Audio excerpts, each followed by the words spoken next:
नमस्कार, मैं शीतल शर्मा और आप देख रहे हैं हमारा खास कार्यक्रम बात भारत की। लोकसभा चुनाव के मद्देनजर पूरे देश के अंदर राजनीतिक चर्चाएं तेज हो गई हैं।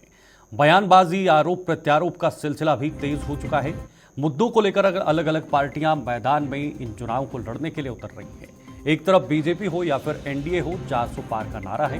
370 धारा हटाने के बाद बीजेपी ने भी धारा 370 हटने के बाद जो है वो 370 का नारा रखा है। दूसरी तरफ एनडीए ने 400 पार का नारा रखा है।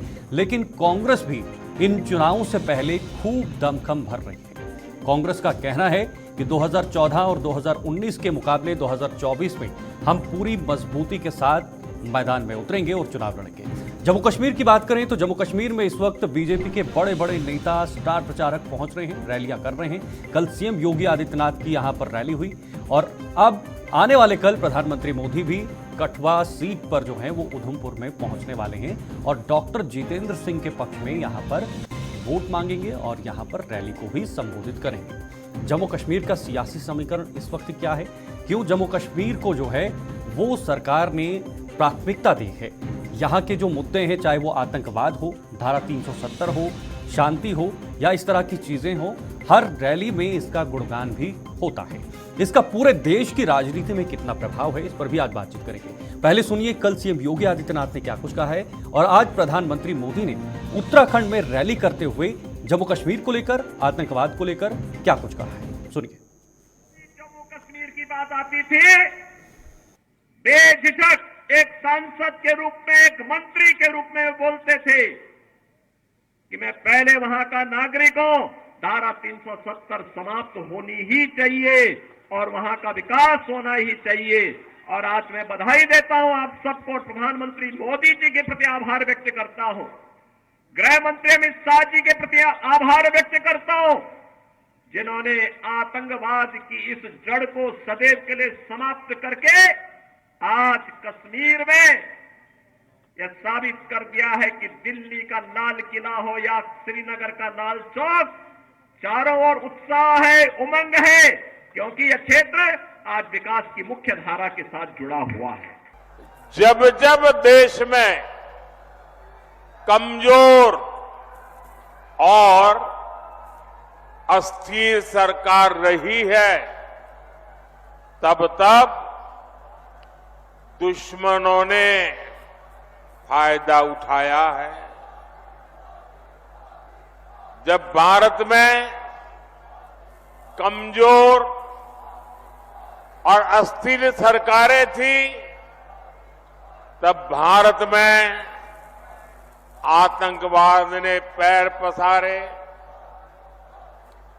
आज भारत में मोदी की मजबूत सरकार है, इसलिए आतंकवादियों को घर में घुसकर मारा जाता है। भारत का सख्त था और उससे मेरा वर्कर जो है Rajouri Poonch, I would have thought. तो आपने देखा किस तरह से पहले योगी आदित्यनाथ और उसके बाद प्रधानमंत्री मोदी ने सीधे सीधे पहले की सरकारों पर निशाना साधा है और कहा है कि पहले की सरकारों में और अब की सरकार में जमीन आसमान का फर्क है। यही वजह है कि आज आतंकवाद जम्मू कश्मीर से खत्म हो रहा है। पाकिस्तान भी 10 बार सोचने पर मजबूर होता है कि कब आतंकवाद जो है वो यहाँ पर जो है इस तरह से जो सक्रिय देखने को मिल रहा था। फिलहाल आगे बढ़ेंगे और अब चर्चा भी शुरू करेंगे, क्योंकि आज हमारे साथ जो मेहमान हैं वो भी थोड़ी देर में जुड़ेंगे। फिलहाल जेएंडके का सियासी समीकरण क्या है। जम्मू कश्मीर में कुल 86.93 लाख मतदाता हैं, कुल मतदाता, जिसमें 44.34 लाख पुरुष हैं, 42.58 महिलाएं हैं। जम्मू सीट पर मुस्लिम मतों का प्रभाव कम देखने को मिलता है कश्मीर के मुकाबले। जम्मू सीट से राजौरी व पुंछ को हटा दिया है। उसके बाद अनंतनाग में राजौरी पुंछ के 7.50 लाख वोटर शामिल कर दिए हैं। बारामूला व श्रीनगर सीट पर भी फेरबदल देखने को मिला है और पहाड़ी और गुजर बकरवाल समुदाय की बड़ी संख्या है इस सीट पर। जम्मू कश्मीर में 5 लोकसभा की सीटें हैं और ये जो सियासी समीकरण है लोकसभा को लेकर, वो कुछ बिंदुओं के जरिए हम आपको समझाने की कोशिश कर रहे हैं, क्योंकि गुजर बकरवाल को आरक्षण मिलने के बाद कुछ सीटों का जो है सियासी समीकरण काफ़ी हद तक बदल गया है। हालांकि बीजेपी हो या फिर इंडिया अलायंस हो या फिर कश्मीर के अंदर पीडीपी जो अलग से चुनाव लड़ रहे हो, वो दमखम भर रहे हैं और साथ ही साथ तमाम सियासी दल पूरी मजबूती के साथ उतरने का दावा कर रहे हैं। नेशनल कॉन्फ्रेंस, पीडीपी भले ही कश्मीर के अंदर अलग अलग लड़ रहे हों, लेकिन बाकी मंचों पर फिलहाल इंडिया अलायंस के साथ में देखने को मिल रहे हैं। एक तरफ पीडीपी की जीत महबूबा मुफ्ती ये कहती हैं कि कश्मीर के अंदर हम तीनों सीटों पर अलग अलग लड़ेंगे, लेकिन जम्मू में उन्होंने कांग्रेस को समर्थन दिया है।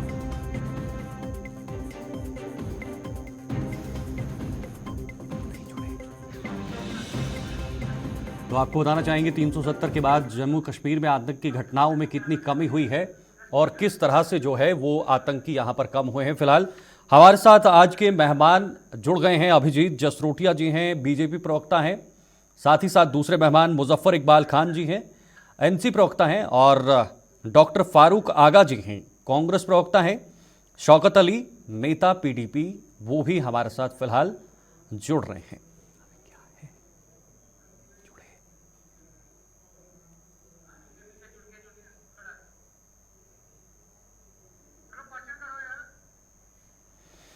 तो चलिए, सारे मेहमान हमारे साथ इस वक्त फिलहाल जुड़ गए हैं और एक एक करके मैं इन सब के पास जाना चाहूंगा। लेकिन सबसे पहले आप सभी का बहुत बहुत स्वागत और बहुत बहुत शुक्रिया समय देने के लिए हमारे साथ इस खास चर्चा में। अभिजीत जी, पहला सवाल मेरा आपसे रहेगा। अभिजीत जी, पिछले कुछ दिनों से लगातार बीजेपी के बड़े बड़े नेता जम्मू कश्मीर के अंदर आ रहे हैं। प्रधानमंत्री मोदी भी कल आएंगे, सीएम योगी आदित्यनाथ भी कल पहुंचे हुए थे, गृह मंत्री अमित शाह भी आने वाले थे लेकिन उनका दौरा स्थगित हुआ है, रक्षा मंत्री राजनाथ सिंह भी पहुंचने वाले हैं। बड़े बड़े स्टार प्रचारक जम्मू कश्मीर का रुख कर रहे हैं। सबसे पहले मैं यही जानना चाहूँगा कि क्या बीजेपी यहाँ पर संतुलन अपना जो पिछले कुछ वर्षों में बनाया है, क्या वहाँ पर कुछ विश्वास की कमी हो गई है जो इस वक्त जो इतनी होड़ लगी हुई है रैलियों की जम्मू कश्मीर के अंदर?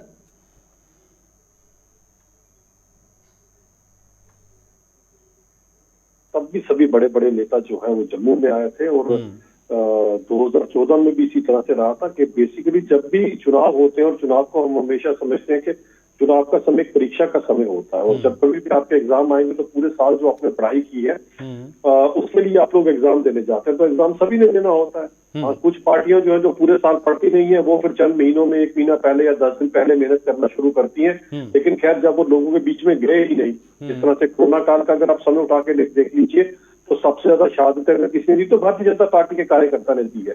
हम तो 24/7 लोगों के बीच में रहते हैं। इसी तरह से हमारे नेता भी हैं, और हमारे नेता कोई बाकी पार्टी इंडियन अलायंस के नेता की तरह वीवीआईपी नेता नहीं है कि जिनको जी जब एक वीवीआईपी ट्रीटमेंट के समय और कभी कभी ही दिखते हैं लोगों में। हमारे नेता तो हमेशा लोगों के बीच में रहते हैं। तो अगर वो आ रहे हैं तो उनको इसीलिए आ रहे हैं क्या, जिस रूटीन में पूरे हिंदुस्तान में इस समय जो चुनाव चल रहे हैं उसके चलते सभी नेता आ रहे हैं, जिसमें कल माननीय योगी आदित्यनाथ जी आए थे। और अगर आप देखेंगे जो जन समूह कठुआ में उमड़ कर आया था, ये एक ऐतिहासिक जन समूह था जहाँ पर अभिजीत जी, क्या बीजेपी जम्मू कश्मीर के अंदर, अगर आप कल देखेंगे जो मोदी जी की रैली होने वाली है उसमें भी लाखों के हिसाब से लोग उमड़ेंगे, क्योंकि अपने नेता को लोग देखना चाहते हैं, इसलिए लोग आ रहे हैं। ठीक है, क्या बीजेपी के पास धारा 370 हो, आतंकवाद हो, इसके अलावा भी कोई मुद्दे हैं, विकास से जुड़े मुद्दे भी हैं बीजेपी के पास? देखिए, ऐसा है कि मुझे लगता है सबसे इंपॉर्टेंट चीज क्या है? सबसे इंपॉर्टेंट चीज है कि आपकी जान बचे। ये सबसे बड़ी चीज है। मुझे लगता है जान की सिक्योरिटी सबसे बड़ी चीज है। आज से अगर आप 5 साल पहले अगर आप देखते थे, सुबह अगर किसी का भाई या किसी का पति या किसी का बच्चा अगर घर से बाहर निकलता था तो वो गारंटी नहीं होती थी कि कोई वापस आएगा कि नहीं आएगा। आज सबके सब महफूज है। तो किस लिए महफूज है? इसी 370 के कारण महफूज है। इसकी बात करने में हमें कोई इतराज नहीं है। यही 370 था जिसकी आड़ में हमारे वाल्मीकि समाज के साथ ही एनसी और कांग्रेस ने 30 साल तक की उत्पीड़ना की थी। यही 370 था जिसके कारण वेस्ट पाक रेफ्यूजीज को अपने यहाँ पर 30 साल तक 40 साल तक एलियन बनाकर रखा, उनको उनके यहाँ हकूक नहीं दिए।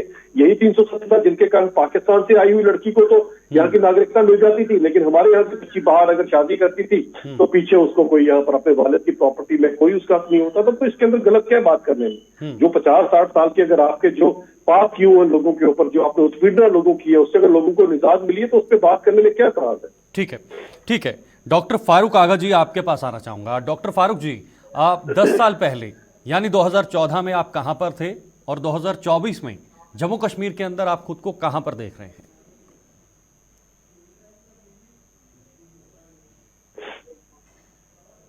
काफी अंतर है, काफी अंतर है।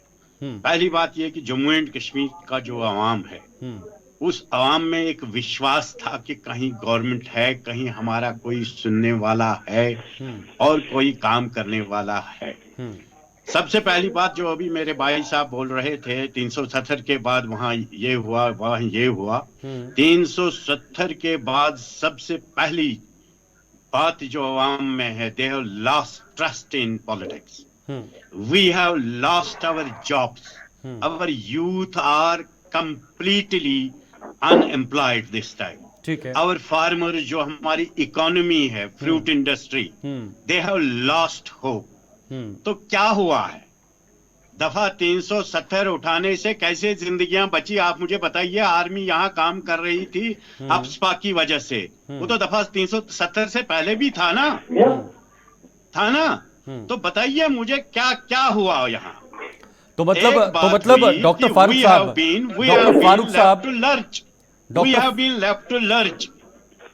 डॉक्टर फारूक साहब, 370 हटने के बाद जो आतंकियों पर कार्रवाइयां हुई, आतंकी मारे गए, कई सारे आतंकियों से संबंधित जो संस्थाएं थी या जो उनको सपोर्ट करते थे, उनको भी उखाड़ा गया। आप मुझे बताइए सर, पंजाब में भी आतंकवाद था, वहां उनको वो 370 नहीं था। आतंकवाद से लड़ने के लिए कानून होते हैं, उसके लिए उनके साथ लड़ने के लिए एक पॉलिसी होती है, नेशनल पॉलिसी। तो दफा 370 और उसके साथ क्या वास्ता है? क्या डंडोरा पीट रहे हैं? क्या फर्क पड़ा? तो क्या 370 हटाना जरूरी नहीं था? कितनी कैजुअलिटीज फारूक साहब, हुई? 370 हटाना जरूरी नहीं था? Not necessary. You have left us to a very degraded position. एक प्रिंसली स्टेट थी, इस प्रिंसली स्टेट को आपने डिस्ट्रिक्ट का दर्जा दिया, ये तो बहुत बड़ी बात कह रहे हैं फारूक साहब। मतलब एक विधान, एक प्रधान, एक निशान, ये नहीं चाहते आप? कैसे हो सकता है? इंडिया में जो डिफरेंट स्टेट्स हैं, डिफरेंट स्टेट्स के डिफरेंट सीएम्स हैं और कहीं कहीं डिफरेंट कानून भी हैं, तो कैसे ये पॉसिबल हो सकता है कि 24, 25, 27 स्टेटों वाले मुल्क में एक ही कानून चलेगा? वो तो चलेगा जो फाइनेंशियल, जो फॉरेन पॉलिसी है, जो और कोई पॉलिसी है, नेशनल डिफेंस पॉलिसी है, बाकी चीजें हैं।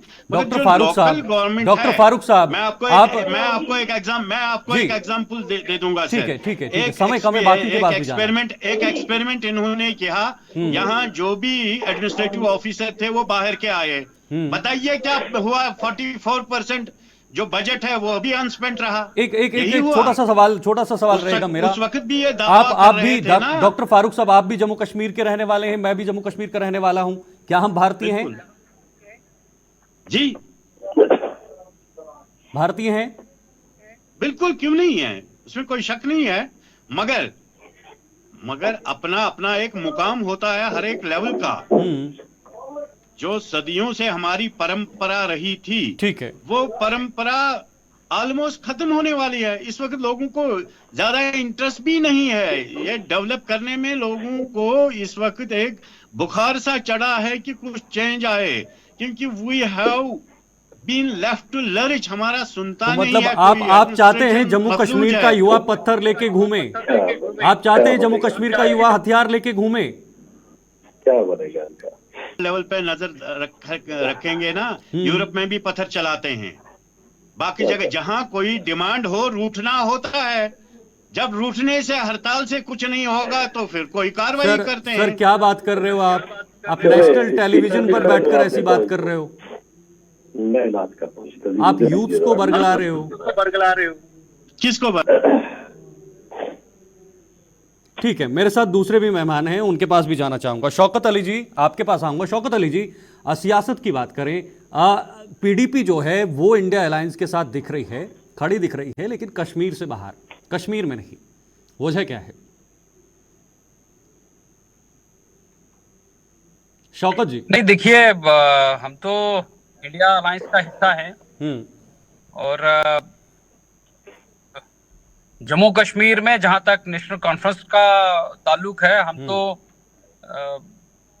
मतलब अलायंस के हिसाब से ही चल रहे हैं, लेकिन अब नेशनल कॉन्फ्रेंस जो है वो उसने भी अपने कैंडिडेट्स उतारे हैं। अब उनकी क्या मजबूरी है ये तो वही बता सकते हैं। तो हम तो हमारी वजह से ना तो पीएजीडी टूटा और ना ही हमारी वजह से कोई इंडिया अलायंस में कोई प्रॉब्लम हुई है। तो हम तो अलायंस चाहते हैं, क्योंकि हमने एक बड़ी लड़ाई जो है वो पिछले 3-4 साल में जो है वो लड़ी है, और ये हमारी मजबूरी भी थी और जरूरत भी थी। जम्मू कश्मीर के अंदर बीजेपी के खिलाफ अगर लड़ाई लड़नी है तो हम सब जो है जम्मू कश्मीर में बीजेपी को बाहर रख के बाकी सारी जितनी पॉलिटिकल पार्टीज हैं वो सारी एक प्लेटफॉर्म पे थी, और हमारा जब एजेंडा जो है वो कॉमन है तो हमारी पार्टीज जो हैं वो एक प्लेटफॉर्म पे काम कर सकती थी। जैसे हमने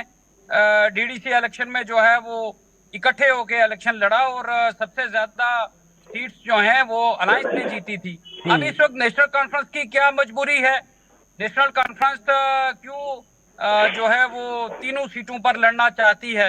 ये तो नेशनल कॉन्फ्रेंस के हमारे बड़े भाई हैं मुजफ्फर खान साहब, वही बता सकते हैं। ठीक है, मैं जवाब लेता हूं। मुजफ्फर जी, आपने सुना शौकत जी कह रहे हैं कि नेशनल कॉन्फ्रेंस को क्या मजबूरी है कि तीनों सीटों पर लड़ना पड़ा। अगर आप इंडिया अलायंस के साथ हैं, एक अलायंस बनाया है आपने, तो आप साथ में रहते, साथ में लड़ते ये चुनाव। वजह क्या पड़ी कि आपको अलग अलग होना पड़ा? और आपने भी 3 कैंडिडेट अपने उतारे और पीडीपी को भी अपने 3 कैंडिडेट उतारने पड़े। मैं तमाम जितने भी क्वेश्चंस इससे पहले राइज हुए हैं मैं एक एक करके जवाब दूंगा। पहले मैं आपके इस सवाल का जवाब दूंगा कि 370 का पत्थर मारने से या मिलिटेंसी से कोई रिलेशन नहीं था। 370 एक कॉन्स्टिट्यूशनल प्रोविजन था, और इस किस्म के प्रोविजन मुल्क के दीगर हिस्से में भी है। आप अगर कॉन्स्टिट्यूशन के आर्टिकल 371 को देखेंगे तो कम से कम 12 रियासतें ऐसी हैं जिनको यही मुराद थी जो यहाँ के लोगों को थी। वहां कोई मिलिटेंसी नहीं है। 370 का मिलिटेंसी से कोई लेना देना नहीं था, बल्कि हमारे ही सरजमीन पे आकर कोई हमको कहे कि हमने तुम्हारी पगड़ी भी उछाली, तुम्हारी रियासत भी छीनी, तुम्हारा एम्प्लॉयमेंट भी छीना, तुम्हारी जमीनें भी छीनी, और फिर हम आप हमें वोट भी दे दो, तो इतने बेवकूफ हम लोग नहीं हैं। दूसरा जो आपने पूछा कि भाई अलायंस का नेशनल कॉन्फ्रेंस का पहले से ही डे 1 से जब ये इंडिया अलायंस बना था, अलायंस के पार्टनर पहले जीते हुए हैं, वहां वही कैंडिडेट रहेंगे उसी पार्टी के, और जहां हम हारे हैं तो वहां नेगोशिएशन होगी। अब जाहिर सी बात है, ये मामूली सी बात है कि जम्मू कश्मीर की 3 रियासतों पे अलायंस में इत्फाक नहीं हुआ, लेकिन उससे अगर कोई ये खुश हो रहा है कि किसी दूसरी पार्टी को कोई फायदा मिलने वाला है तो वो नहीं है। ये मुकाबला फिर भी जो है नेशनल कॉन्फ्रेंस और पीडीपी के दरमियान ही रहेगा, और पीडीपी भी अगर जीतेगी तब भी हमारा जो मुजफ्फर जी 3 सीटें 2019 में कश्मीर की 3 सीटें आपके नाम पर रही थी। मुजफ्फर जी 3 सीटें कश्मीर में 2019 की बात करें तो आपके नाम थी, लेकिन इस बार काफ़ी फेरबदल हुआ है। मैंने शुरुआत में ही लोगों को भी बताया कि किस तरह से फेरबदल हुआ है, चाहे वो पुंछ अनंतनाग राजौरी की सीट हो, वो भी अब काफ़ी हद तक बदल गई है। तो क्या नेशनल कॉन्फ्रेंस को इस बार विश्वास है कि वो फिर से 3 सीटें, या फिर कहाँ पर नेशनल कॉन्फ्रेंस है अभी कश्मीर के अंदर? नहीं, अगर आप अलायंस की बात करेंगे नेशनल कॉन्फ्रेंस 3 सीटें जीतेगी। अगर आप अलायंस की बात करेंगे तो हम 6 सीटें 6 की 6 जीतेंगे। लद्दाख ये हारेंगे इस बार। आपने देखा भी होगा शायद बीइंग ए जर्नलिस्ट कि लद्दाख में प्रोटेस्ट चल रहे हैं पिछले 2-3 महीनों से लगातार, और सर्दी की माइनस डिग्री टेम्परेचर में लोग लाखों की तादाद में सड़क पे आ गए, बिल्कुल। और धरने पर बैठे रहे। लोग इनके सख्त खिलाफ हैं। इनकी जितनी भी जो policies towards Jammu and Kashmir रही हैं, रियासत का छीनना, यहाँ के लोगों की एम्प्लॉयमेंट का छीनना, यहाँ के नौजवानों को सख्त इसका सदमा है कि जो एम्प्लॉयमेंट बाहर जो रियासतें हैं वहां कोई एतराज नहीं है। महाराष्ट्रियन के लिए अगर कोई कहेगा कि महाराष्ट्र इज फॉर महाराष्ट्रियन तो कोई एतराज नहीं। बिहार वाला कहेगा कि बिहार इज फॉर बिहारीज, वहां कोई एतराज नहीं। तो जम्मू वाला, कश्मीर वाला, पुंछ वाला ये क्यों नहीं कह सकता कि जम्मू मेरा है, कश्मीर मेरा है, मेरा पहला हक है। जवाब ले लेता हूं। वहां के लिए आपने फ्लड गेट खोल दिया कि भाई आप पूरे हिंदुस्तान से आओ, और यहाँ आकर आप जैसे कि खैरात भी बट रही है। यहाँ हमारे लोग जो है वो भूखमरी का शिकार है आज की डेट में। ठीक है अभिजीत जी, मैं चाहूंगा कि आप तो हिस्ट्री में सबसे ज्यादा राइज हुआ। मैं चाहूंगा अभिजीत जी आप पहले कांग्रेस के प्रवक्ता का जवाब दीजिए, उसके बाद जिस तरह से नेशनल कॉन्फ्रेंस के जो नेता है वो कह रहे हैं कि जो पॉलिसीज पिछले 10 साल में हमने बीजेपी की देखी हैं, वर्तमान सरकार की देखी हैं, उससे लोग परेशान हैं। युवाओं को नौकरियां नहीं मिल रही हैं, लद्दाख में प्रोटेस्ट चल रहे हैं, वो बेसिक जो बुनियादी उनके मुद्दे हैं वो पूरे नहीं हो पा रहे हैं। देखिए जनाब, ऐसा है कि मैं एक एक करके सबका जवाब, सबसे पहले तो मैं मुजफ्फरपुर का जवाब देना चाहूंगा, क्योंकि कानून के जानकर जब लोगों को बरगलाने पे आ जाए तो फिर कौन बचाएगा हमें। ये किसी भी तरह से बरगला सकते हैं, अगर ये बरगलाने पर ही आ गया तो मैं इनको बताना चाहता हूँ जनाब, जिस तरह के प्रावधान बाकी जगहों पर है वैसे ही प्रावधान आज जम्मू कश्मीर में भी है। क्या मुजफ्फर साहब को डोमिसाइल का नहीं पता? मुजफ्फर साहब, अगर आप यहाँ से जाके महाराष्ट्र में 10 साल काटेंगे तो उसके बाद आप भी वहां पर डोमिसाइल ले सकते हैं। वैसे ही अगर बाहर का कोई यहाँ पर आएगा तो अगर वो 10-15 साल से यहाँ रहा है, मुजफ्फर साहब ऐसे मजा नहीं आएगा। मुजफ्फर साहब, आपकी पूरी बात सुनी मैंने, प्लीज मेरी भी सुन लीजिए। अगर हमारे यहाँ पर भी कोई अपने हिंदुस्तान के अंदर 10-15 साल से जम्मू कश्मीर में रह रहा है और उसको अगर मिलता है तो उसमें कोई इतराज नहीं। सबसे बड़ी बात है, 1 करोड़ की पॉपुलेशन के पीछे केवल 128 लोगों को यहाँ पर डोमिसाइल दिया गया जो पिछले 15-15 साल से यहाँ पर रह रहे थे। अब मैं आपके दौर में और आपकी जो सहयोगी पार्टी यहाँ पर बैठी है कांग्रेस, उनके दौर पे यहाँ पर 1 लाख के करीब या 50,000 और लाख के बीच के रोहिंगे उठा के आप लोग कहां से लेकर आए थे? उनको आपने कहा जम्मू में हमारे यहाँ पर छाती पे मूंग दलने के लिए बिठाया था? किस लिए बिठाया था? यानी कि वो जो वहां से क्रॉस करके आए उनको आपने यहाँ पर निकाल दिया अपने वोट बैंक के लिए। अपने ही देश के नागरिक जो 15 साल से यहाँ पर रह रहे हैं, कितने 1 करोड़ के अंदर 128 लोग, कुल 128 लोग, वो आपसे बर्दाश्त नहीं हो रहे। मुजफ्फर साहब, किस तरह की बात करते हैं जनाब? आप कम से कम प्रैक्टिकल बात तो करें लोगों के साथ। अब कांग्रेस के प्रवक्ता की मैं बात करूं, कांग्रेस के प्रवक्ता को मैं बताना चाहता हूँ कि जनाब थोड़ा सा इतिहास को स्टडी कर लीजिए करें। कांग्रेस के प्रवक्ता को मैं कहना चाहता हूँ थोड़ा सा इतिहास को स्टडी कर लीजिए करें। 87 की रिगिंग करने वाले आप थे, बंदूक लाने वाले कांग्रेस वाले थे, उनके साथ आप यहाँ पर मिले हुए थे। जो आज 1 लाख के करीब कुछ बेचारे जिनके जो यहाँ पर अपनी शहादत दे दी, कुछ मर गए बेचारे, कुछ किसका कसूरवार है? यही कांग्रेस, यही नेशनल कांफ्रेंस बचा कुचा 2003 के अंदर नदी मर्ज जब होता है, जब पॉइंट ब्लैंक पे 24 कश्मीरी पंडितों को घूमना चाहता है तो कांग्रेस और पीडीपी यहाँ पर बैठी होती है। तो इस तरह की उत्पीड़न आप लोगों की किया, आज किस तरह का जवाब दे रहे हैं? किस तरह की बात कर रहे हैं? ठीक है, रोकना चाहूंगा, समय नहीं है मेरे पास। कांग्रेस के प्रवक्ता मेरे साथ बैठे हुए डॉक्टर फारूक जी, बीजेपी के प्रवक्ता कह रहे हैं कि थोड़ा इतिहास पढ़ के आ जाइए तब बात करेंगे। डॉक्टर फारूक जी। हूँ, प्रोफेसर ही हूँ, इसकी डिग्री है मुझे इतिहास की। मुझे ये बताइए, इनको बोलिए जो डेमोक्रेसी के जड़ हैं, जब इन्होंने 370 हटाया ना, इसमें जरा इनका इतिहास बताइए कि पार्लियामेंट के लिए यहाँ सिचुएशन ठीक है और असेंबली के लिए यहाँ सिचुएशन ठीक नहीं है। यही इतिहास है, यही इतिहास है कि हमारी स्टेट है उसको 2019 से अभी गवर्नर राज चल रहा है, यही इतिहास है। मैं डेमोक्रेसी का जवाब दे देता हूँ जी, जल्दी से जवाब दीजिए। सुनिए डॉक्टर साहब, सुनिए, डेमोक्रेसी किसे कहा जाता है? डेमोक्रेसी उसको नहीं कहा जाता कि शेख साहब के कहने पर, फारूक साहब, शेख साहब के कहने पर नेहरू जी अपनी मर्जी से बिना किसी से सलाह मशवरा किए हमारे सिर पर 370 लाद देते हैं। बताएं उसके अंदर कौन सा लोअर हाउस, कौन सा अपर हाउस था? प्रेसिडेंशियल ऑर्डर से हमारे सिर के ऊपर 370 लागी गई थी महाराज। और जब यहाँ पर इससे हमारे को निजात मिली है तो अपर हाउस, लोअर हाउस दोनों में पूरे हिंदुस्तान के 148 करोड़ लोगों ने फैसला किया, तब कहीं जाकर के ड्रैकोनियन लॉ हमारे सिर से हटा। इतिहास पढ़िए, का मतलब आपके लिए गांधी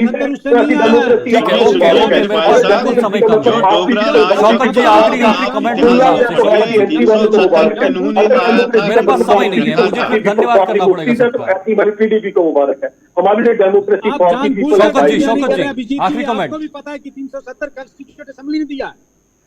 शौकत जी आवाज सुन पा रहे हैं? प्रेसिडेंशियल ऑर्डर से नहीं आया, ये आपको भी पता है। चलिए, आपको रोकना चाहूंगा, आप सबको रोकना चाहूंगा क्योंकि समय नहीं है। माफी चाहूंगा आपसे, बहुत बहुत शुक्रिया आप सभी का जुड़ने के लिए। डॉक्टर अभिजीत जी शुक्रिया है, मुजफ्फर जी आपका भी बहुत बहुत शुक्रिया। बाकी जो अन्य मेहमान हैं उनका भी बहुत बहुत शुक्रिया हमारे साथ आज जुड़ने के लिए, क्योंकि समय कम है और ज्यादा समय नहीं दे पाऊंगा। राजनीतिक सरगर्मियां आप देख रहे हैं किस तरह से तेज हो रही हैं जम्मू कश्मीर के अंदर।